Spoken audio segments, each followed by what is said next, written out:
Earth is constantly changing the way it looks, and there's more happening beneath our feet than you might expect.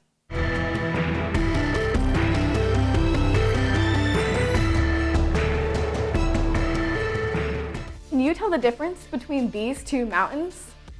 The difference is earth-shattering.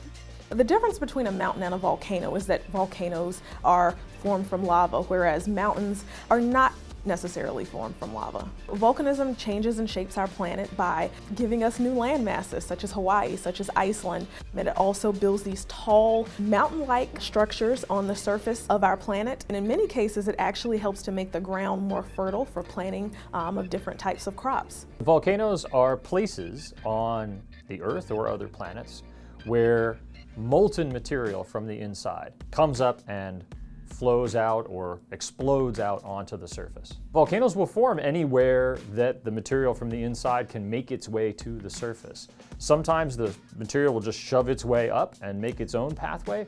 Other times it'll follow a fracture or a crack through the rocks at the surface. Faults are just cracks in Earth's crust that form the boundaries for Earth's tectonic plates. One of the things you can actually tell right away from looking at a volcano is if you look at its slope. If you just look at the volcano as a whole, it's just the height divided by the width.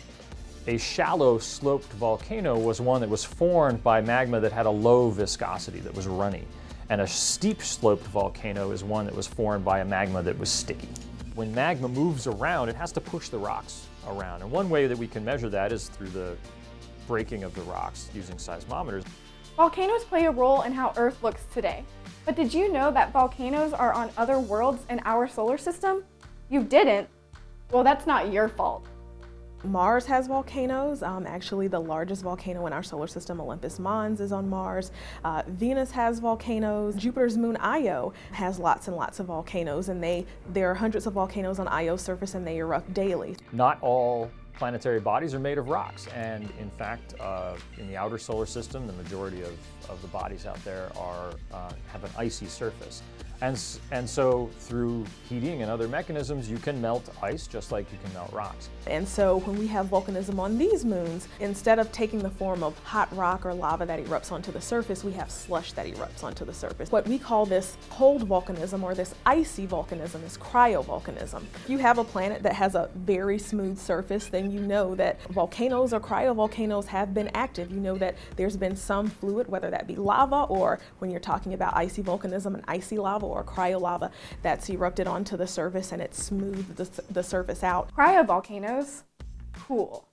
So there are different types of volcanoes, and they can be found all over our solar system. But how do we know this? So the technology that's used to explore volcanoes that I use the most is basically data that comes back from robotic spacecraft. So NASA has sent spacecraft to many planets and moons. From these pictures, we're able to determine how tall these volcanoes are, how wide they are. These spacecraft also have instruments that tell us about the composition of those volcanoes. What we're able to do with that information is we're able to use then computer models and mathematical equations to try to figure out how these volcanoes formed, how runny the lava was that formed them. Other ways that we can monitor volcanoes include paying attention to gases coming out of fractures around the volcanoes. A really big volcanic eruption can have global effects. Something big like Mount Pinatubo puts so much ash into the air that it actually cooled the Earth off for a little while. It's important to study volcanoes because they teach us a lot about the interior properties of planets and moons. So if we see volcanoes on the surface of a planet or a moon, we know at one time or another that the interior was warm enough to sustain that type of activity. When we think of our own planet Earth, volcanism has been very important. We have this very nice atmosphere that, full of nitrogen and oxygen that we breathe here. Early Earth's atmosphere was actually formed from gases that erupted from volcanoes. It's important to study volcanoes no matter where they are. And thanks to NASA, we know more about volcanoes on our planet and in our solar system. Talk about explosive science. For Real World, I'm Michelle.